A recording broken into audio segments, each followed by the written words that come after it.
Good afternoon, folks. Hey, this is Jeff Fisk from Bestill Creations, and December 31st, going into the new year, so it's New Year's Eve, and I want to share this video. I just got something on my mind. I think it'll help several guys out, maybe get a concept of what it's all about to really push one of these guns, in my opinion, to what I call extreme long range with a muzzleloader. And I'm sure I'm going to get some negative feedback, and that's okay. I totally understand that, and maybe rightfully so. You know, it comes down to the conversation a lot of times, what's ethical, what's not, and it comes down to the shooter, and he's got to make a decision, you know what I mean, at that. So I want to start off something that hit me last night. I was thinking about some of this, and you think about guys that, you know, a lot of the long range shooting you see and stuff is out west, and I kind of get a concept of that, where they catch, a lot of times they get an animal that they stalk, or the animal's up midday. They got some time to make a shot, and there's a whole lot that that has to go on to make a shot at long range. That being said, as an Indiana boy in the Midwest, you know, this time of year, getting late season, you get a deer on the field, maybe 15, 20 minutes of daylight left. You got to deal with all kinds of different circumstances to make that happen and to pull off a shot on a deer, and it's definitely low light, running out of light, things get hectic, things get busy. So I'm going to try to shed some light on this, and believe me, I'm not an expert, I'm learning. I started truly long range. I think I made my first shot at anything beyond 150 yards. Game animal would have been 2015, and it's 2018. So take that in perspective. I was raised with a 22 rifle and a 12 gauge shotgun, and that's all we needed. And rifles was non-existent as far as shooting or hunting with in Indiana. My dad didn't think we needed them, so we didn't have them. That being said, things have definitely changed for me in my life and shooting. And as you know, I like competition. I like shooting. I like shooting long range. I like pushing myself, and I like pushing my ability and my rifles. So I'm going to try to put some perspective to some of the stuff that talks about maybe a new shooter, or somebody's, I get calls all the time, guy wanting a gun that'll shoot 600 or 800 yards and kill animals. Yeah, it's possible. It can happen, and the guns are capable of it. There's a whole lot more to that conversation. So real quick rundown. To shoot long range, things you got to have. Obviously you got to have a rifle that'll do it. You got to have a scope that'll do it. You got to have a bullet that'll perform. You got to have a good spotting scope. You got to have a rangefinder that'll reach game at long range. This is like a 1600B. Actually has the inclimeter in it, so to give you a shot angle, which is important. I'm running an app on my phone called Ballistic Arc and this little weather meter. Big deal, long range shooting. And yeah, that's a lot of stuff. This is just a portion of it. I got a bag here, it goes with me with my shooting mat a lot of times, and this bag has all kinds of bags in it. Different bags for different setups. Believe me, you move, the game don't come out where they think they did, you got to move. Yeah, you can get closer, but that's not what this is about. This is about shooting at long range. So it takes a lot of stuff. For instance, last night we went with a good friend of mine, Blake Hamilton. Went to set up on a field and shoot deer at long range. Yeah, they came out, tree limbs in the way, moved, on the ground, prone, grass is too tall, weeds are too tall, couldn't get over it with the muzzle. We just give up, and it wasn't a good opportunity. So all that being said, there's a lot to it, and believe me, 3 years ago I had no idea what I'm going to share, and I don't know it all by far. I'm learning, and thank the Lord with this business and building these guns, and really the people that's taught me as much as I feel like I've taught them in the rifle world in long range shooting. So I'm going to get down to this gun real quick, and then I'm going to get on with this. This is my personal hunting rig this year. I love it. It's a Bell Carlson Type 6 single shot center fire action. It's got an ASG 209 Gen 2 plug in at Rock Creek, 1 and 20 barrel, 27 inches, LR custom. Bad news. Super brake on the front of it. That's effective. Limb saver. Some people think it's goofy. It works. VX6 HD. 4x24 52 with a 34 millimeter tube. It's a light gatherer. It outdoes my spotting scope as far as I ain't got, you got to find a little spot. Got my dope chart on the back, adjustable cheek piece, great bipod. It's a good rig. It shoots well. Wind meter, rangefinder, spotting scope, said all that. This gun started out, so I've been doing some long range shooting in competitions for a while, and I pushed myself all summer and all year to pull data. So this gun started out 8208, 325 grain AccuMax. This here's some data that I acquired off of a lab radar. Takes a lot of time to find an accuracy node. Perfect bullet combination. I think I have it for this gun. This gun's 94.3 grains of 8208 veggie wad and a 325 AccuMax. We found an accuracy node. There's 3 loads that leveled out. You probably can't see it on that paper, but it's on this paper. 94.25 grains is where I found my accuracy node. I pushed it to 94.3. Give me a little bit more stability and temperature. I pushed to the high side. It gives me more room for velocity drop as the temperature drops. Is that science? I don't know. I think so. Makes sense to me, and the gun likes it. 2,948 feet per second was the average when we did the test for that. The reason I bring that up because it matters when you start talking long range. Jump through some data here.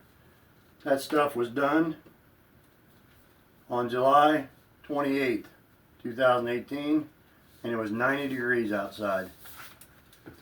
Okay, that's with that powder. It's pretty insensitive is what I'm finding out, but you don't know that until you shoot it. And that's a variable that I didn't know 5 years ago, 3 years ago. July 2018, 94.3 grains, 90 degrees. Now I'm going to set the stage to something. So I'm going to base my conversation tonight on 740 yards. Just use that as a reference. Everything I'm talking about is 740 yards. So this gun at 90 degrees temperature at 740 yards on this chart that was made in July, the drop on this rifle was 21.1 minutes. So quarter mil scope, 21 minutes.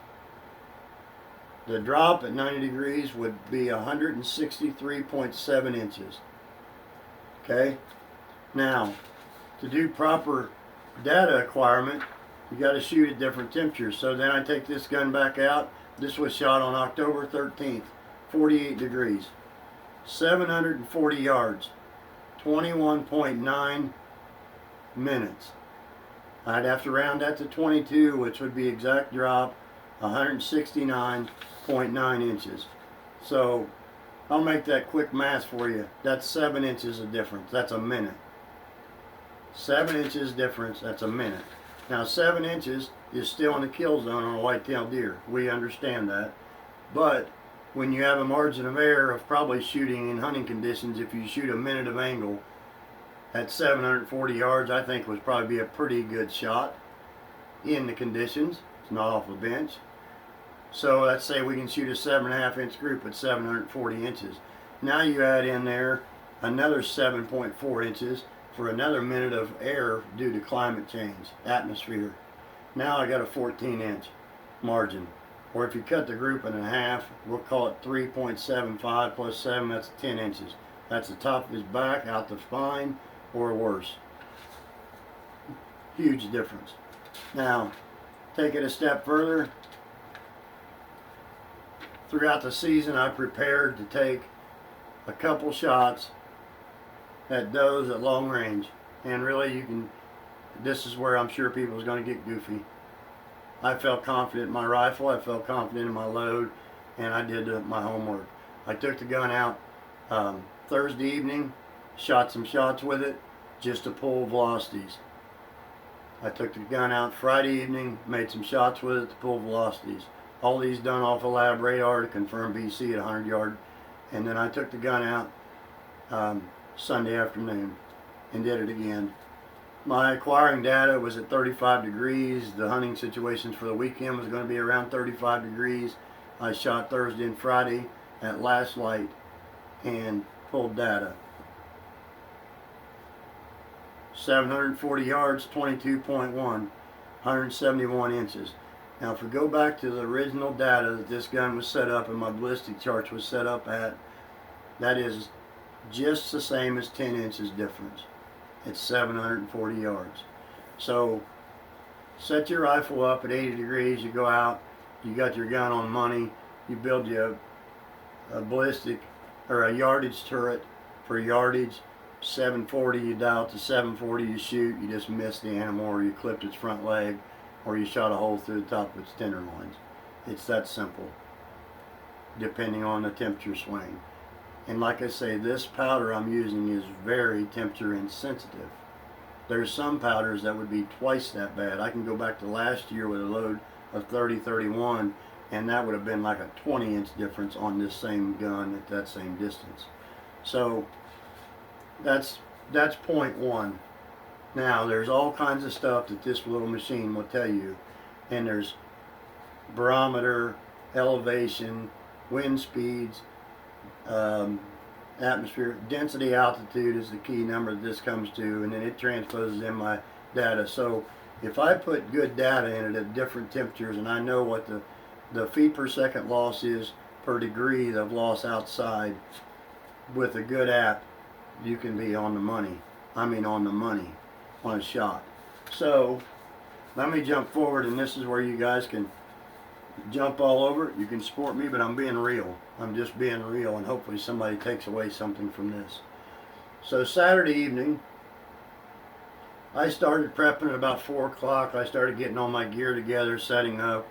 Not a big long haul, because I'm actually hunting from the back of my house, basically out of the driveway. And some of you have seen throughout the season, but full disclosure, here's a picture. You can get an idea. This is out of my driveway, looking at the bottom, and you see a big green field down there. That's a bean field, and everything's a little bit transposed. But anyway, if you come down here, this is where, roughly, because of trees, you see there's an opening, and I had to move over. But let's say Jeff's sitting here, and if you go way down here where you see this white area, there's a corner of a field down here, and the corner of that field right there is 740 yards. Actually, it's 750 to the tree line, and does come out in that corner. And I felt like that, for me, would be probably my limit. And if you look at this is shooting across the valley, over treetops, across the field, and conditions was calling for Saturday night to be absolutely perfect. So, true to it was, I had no wind, had good calculations, pulled good readings, put good numbers in my scope. Now, you sit down and take a shot like that. I was hopeful to get it on a video camera. I started up the camera half an hour before dark. Spotting scope, all your equipment. Believe me, trying to range a deer with this at 740 yards is pretty difficult. And at that distance, if you're off 10, 20 yards, it's a big difference. Let's just say 740 yards is 22 minutes. If you messed up by 15 yards ranging that animal, so you range it at 725 instead of 740, that's a full minute. That's 7 inches. So it gets really, really, really critical. So two tripods. I had this on a tripod, ranged it many, many times. I had ranged that area many, many times beforehand.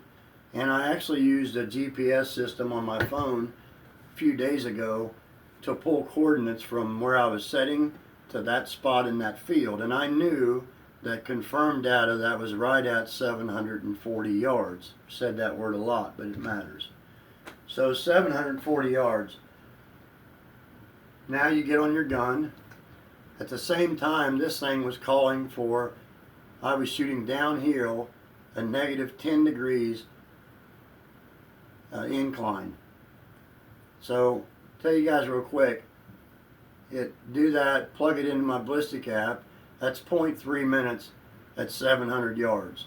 So, quick math, top of my head, that's a little over 2 inches difference. I'm not going to panic over that, but I'm going to dope for it. because it says it. So it called for 22 minutes. I took a quarter out of it, 0.25. It called for 0.3, counting 10 degrees, downhill shot. So 21.75, you're on the gun, deer's in the field, you got 15 minutes.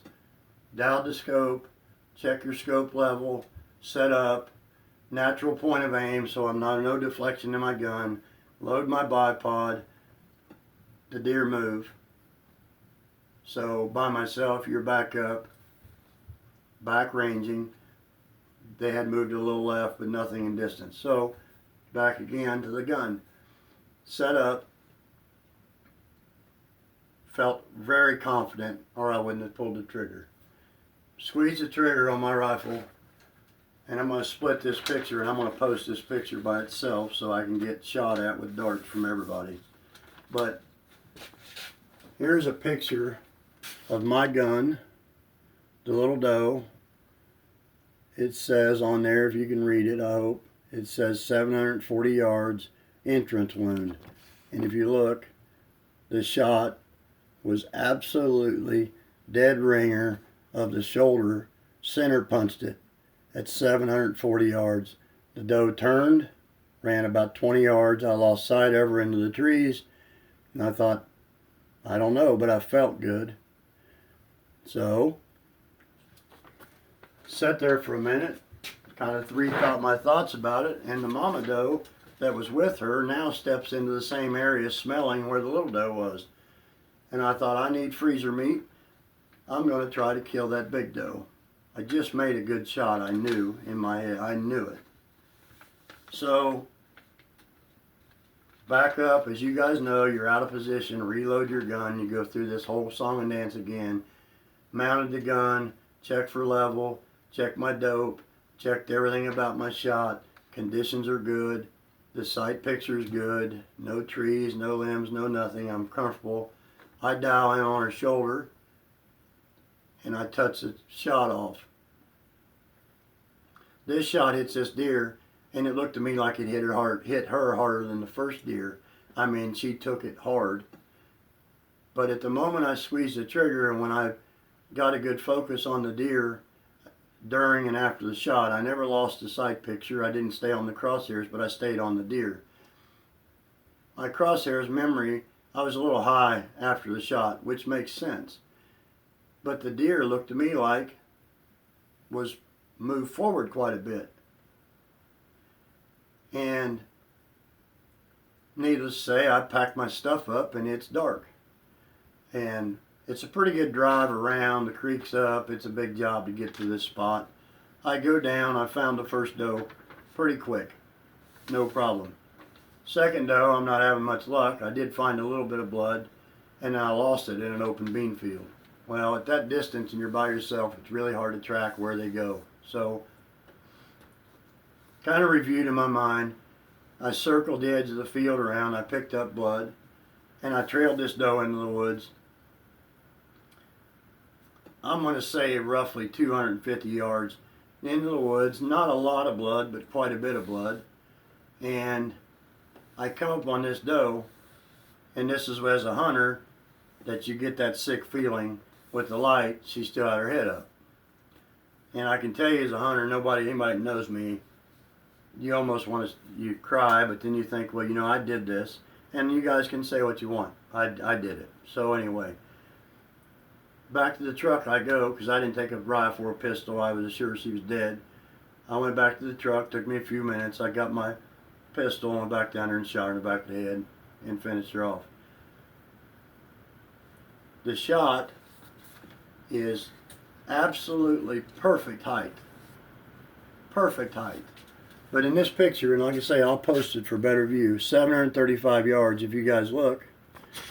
I folded it just for cover one and the other one. Big doe,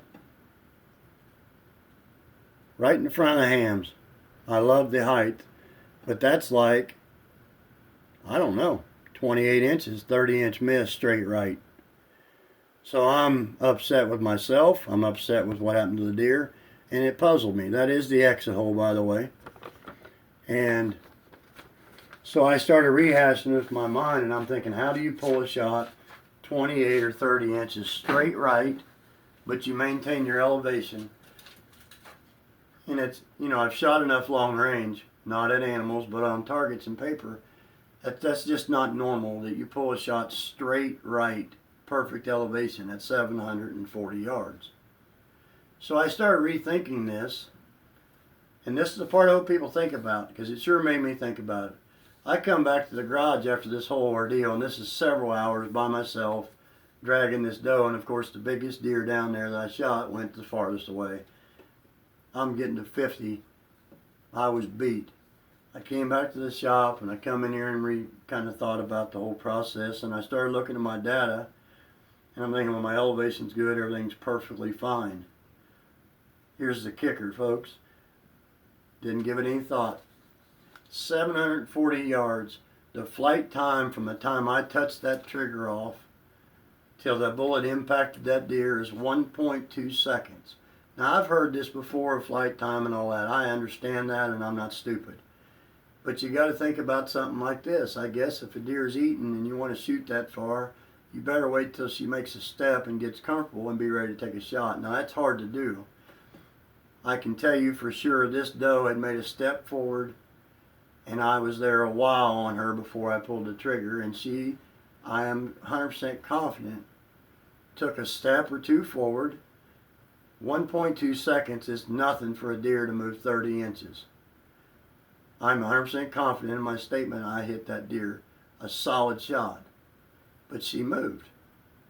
So I hope I covered some stuff that's important, but you start thinking about shooting long range, there is a lot of variables that makes it, I guess I'll say it, that can make it a very, very unethical situation fast. So I'm being full, real. This is who I am. This is a situation that I got myself into. Thank the Lord that it came out all right. I brought two does home. They're both hanging in a cooler, and I'm going to eat well. The big takeaway and negatives, one doe had to suffer for a time, and I don't like that. But there's learning to be had. And when you don't take a shot like that, do I need to? I'll be honest, I don't have to do this. I could shoot them two does probably at any given night at 200 yards, and that's being honest. But I wanted to push my abilities, my gun, and you can look at it as you did, but that's what I did. And but not being prideful. Don't take it wrong. I take away what happened, and I got to deal with that myself. But I wanted to share that. There's a lot of data. So everything about shooting long is big.